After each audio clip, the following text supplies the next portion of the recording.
You think you understand fear? You don't. You've been lied to about what fear actually is, and that lie has been controlling you your entire life. Right now, as you watch this, you're making decisions based on fear you don't even recognize. You avoid conversations. You kill ideas before they're born. You settle, and you call it being realistic. The samurai discovered something 600 years ago that modern psychology is only now beginning to understand. Fear isn't something you overcome. It's something you make irrelevant.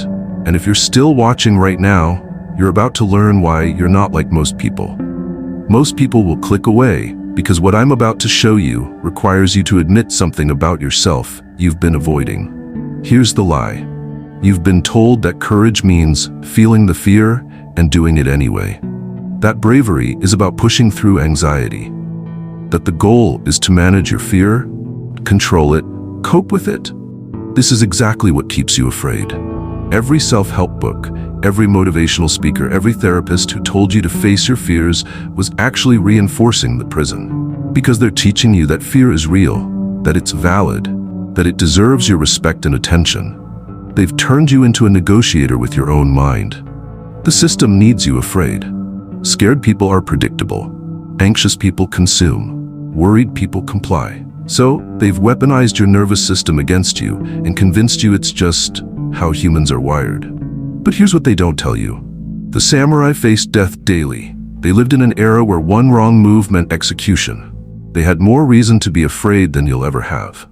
And yet, they developed a mental state called Fudoshin, the immovable mind, where fear simply couldn't exist. Not suppressed, not managed, not pushed through, eliminated. This wasn't mysticism, this was survival technology, and you're about to learn how it works. Principle 1. The death meditation. Accepting your non-negotiable end. Here's what no one wants to hear.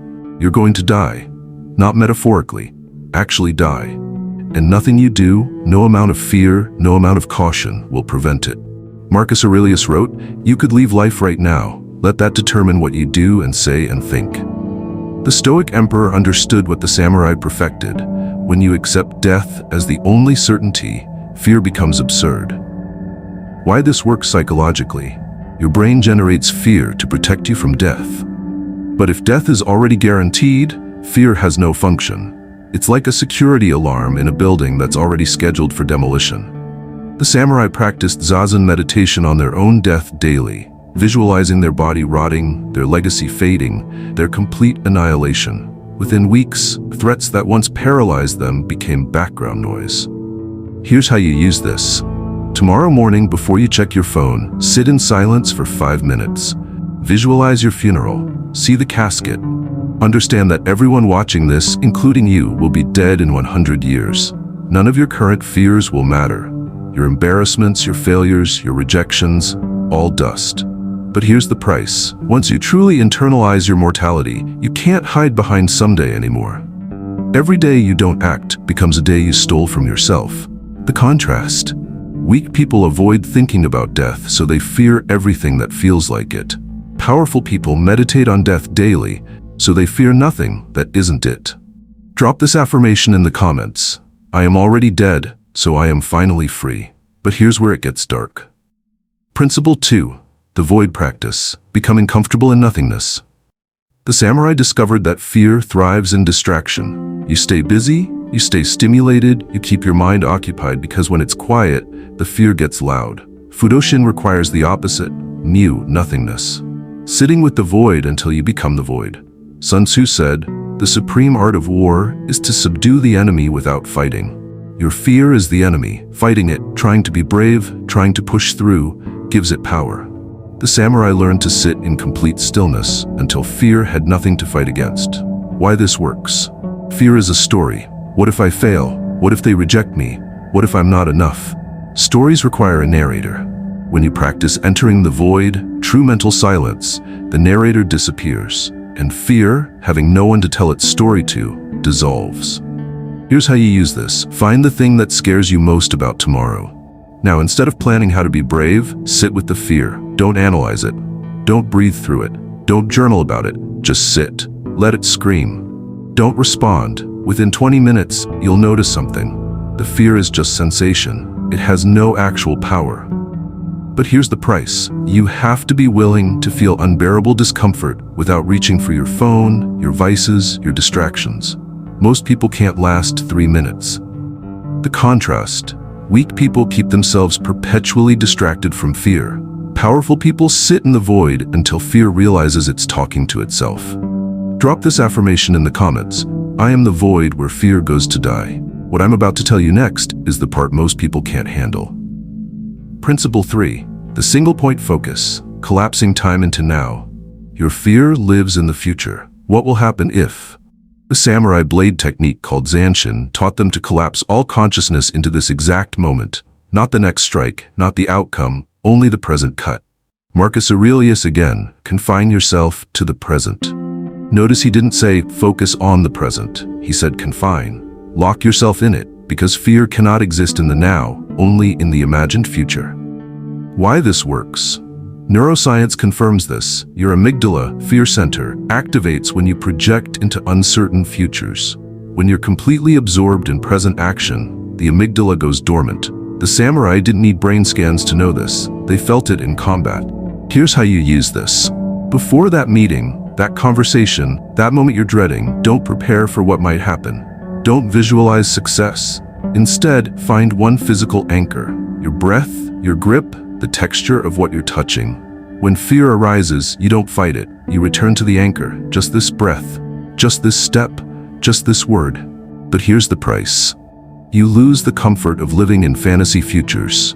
No more daydreaming about when things are better, only the relentless reality of now.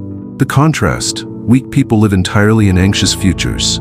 Powerful people exist only in the eternal present. Drop this affirmation in the comments. There is only now, and now I am sovereign. This is the part they don't want you to know. Principle 4. The identity death. Killing who you think you are. You're not afraid of failure. You're afraid of what failure would mean about your identity. I'm a capable person is a story. Fudoshin requires killing that story. The samurai practice of seppuku, ritual suicide, wasn't just about honor. It was about training the mind to release attachment to the self. You practice dying symbolically until your identity becomes negotiable. Carl Jung wrote, "There is no coming to consciousness without pain." The pain isn't the challenge. The pain is realizing you've been defending a fictional character this whole time. Why this works? Every fear protects an identity. What if I look stupid protects I am intelligent. What if I fail protects I am successful. When you kill these identities, when you're willing to be stupid to fail to be rejected, fear loses its leverage. Here's how you use this. Write down, I am willing to be seen as, and fill it with your worst fears. Weak, incompetent, unwanted, foolish. Read it aloud, feel the resistance. Then do the thing anyway, knowing your identity will survive the violation. But here's the price. You can never hide behind "that's not who I am" again. You become fluid, undefined, impossible to threaten. The contrast. Weak people will sacrifice everything to protect their self-image. Powerful people sacrifice their self-image to gain everything. Drop this affirmation in the comments. I am no one, which means I can be anyone. But here's where most people break. Principle 5. The committed cut. Acting without escape routes. The samurai sword technique Kiryotoshi means the committed cut, striking with full intention and no backup plan. You don't swing wondering if you'll hit, you swing knowing this is the only strike. Sun Tzu, throw your soldiers into positions whence there is no escape, and they will prefer death to flight. When retreat is impossible, fear becomes irrelevant. Why this works? Fear thrives on escape routes. If this doesn't work, I can. I'll just try a little and see. These are fear's survival mechanisms. The samurai learned that the moment you commit fully, burning your ships, eliminating plan B, the nervous system stops generating anxiety. Because anxiety is about preserving options. Commitment eliminates options. Here's how you use this. Identify where you're hedging, where you're keeping one foot out the door, that business you're building on the side, that relationship you're seeing where it goes, that dream you're pursuing when the time is right. Tomorrow, remove one escape route, make one irreversible decision. But here's the price. You might fail spectacularly with no safety net. This is why most people stay afraid forever. They prioritize safety over aliveness. The contrast: weak people collect backup plans. Powerful people burn the bridges. Drop this affirmation in the comments. I am committed beyond the point of return. And this final principle changes everything. Principle 6, the purposeful death. Making fear serve you. The highest level of Fudoshin isn't eliminating fear. It's transmuting it. The samurai chose their death. They decided what was worth dying for, and once that decision was made, everything else became trivial. Marcus Aurelius: it is not death that a man should fear, but he should fear never beginning to live. When you choose your worthy death, your purpose worth sacrificing for, fear becomes your fuel, not your prison. Why this works: your brain is designed to protect you. Fear is its tool. But when you consciously choose what you'll sacrifice yourself for, you redirect that protective energy. Now, fear isn't stopping you, it's intensifying your commitment. The samurai who chose to die for their lord didn't lose fear, they weaponized it. Here's how you use this. Complete this sentence and mean it. I am willing to be destroyed in service of God. Not hurt, not inconvenienced, destroyed. When you identify that purpose, every fear becomes small by comparison. But here's the price. You can't choose comfort anymore. You can't retreat into mediocrity. You've declared war on yourself. The contrast: weak people preserve themselves at all costs. Powerful people spend themselves on purposes greater than preservation. Drop this affirmation in the comments. I will not die safe. So where are you right now? Be honest. Are you still negotiating with your fears? Still trying to feel brave enough before you act? Still collecting strategies and techniques while your life passes by? Here's the gap you haven't seen. You think you're being cautious. You think you're being smart, strategic, waiting for the right moment. But what you're actually doing is practicing cowardice so consistently that it's become your identity. The samurai had a word for this: zanshin, the state of relaxed alertness. But you're in a state of perpetual anxious hesitation. And you've gotten so good at it, you don't even notice anymore. But if you've watched this far, something in you recognizes what you've become. And recognition is the first cut. You're being offered a new identity right now. Not the anxious planner, not the perpetual preparer, but the immovable one. The one whose mind cannot be shaken because it's already accepted the worst, already died symbolically, already committed beyond return. This is Fudoshin, the immovable mind, the unshakable spirit. Once you see this, once you realize that you've been voluntarily living in a prison of imagined futures and protected identities, you can't go back to pretending you don't know. The discomfort you're feeling right now, that's the old you dying. Let it. You have 3 choices right now. Choice 1, close this video. Forget everything you heard.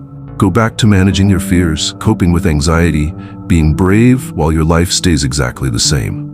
Most people will choose this. It's comfortable. Choice 2. Understand everything I've said intellectually. Agree with it. Save this video. Tell yourself you'll implement it when the time is right. This is fear's most sophisticated trap, understanding without transformation. Choice 3. Decide right now that the person you were when you clicked on this video is dead. That you're not leaving this moment the same. That tomorrow morning, you're practicing death meditation. That you're eliminating one escape route. That you're choosing your worthy death. Moving up from choice 2 to choice 3 means killing parts of yourself. The part that needs certainty, the part that needs approval, the part that needs to feel ready. Are you willing? Because here's what I can tell you. What I've shared here is just the surface. The algorithm suppresses the deepest teachings. The real Fudoshin training, the practices the samurai used to forge unshakable minds, exists behind the join button below. Most people won't click it. They'll stay in the free content, collecting information, never transforming. That's the point. The immovable mind isn't for everyone. It's for the few willing to die before they die. Hit subscribe if you've decided you're done negotiating with fear. Drop your chosen affirmation in the comments right now. Don't wait, don't think, just declare who you're becoming. Final affirmation, say this out loud before you close this video. I am Fudoshin. I am the immovable mind. I am already dead, so I am finally free. Fear has nothing to take from nothing. I am the void. I am committed. I will not die safe. Welcome to the other side.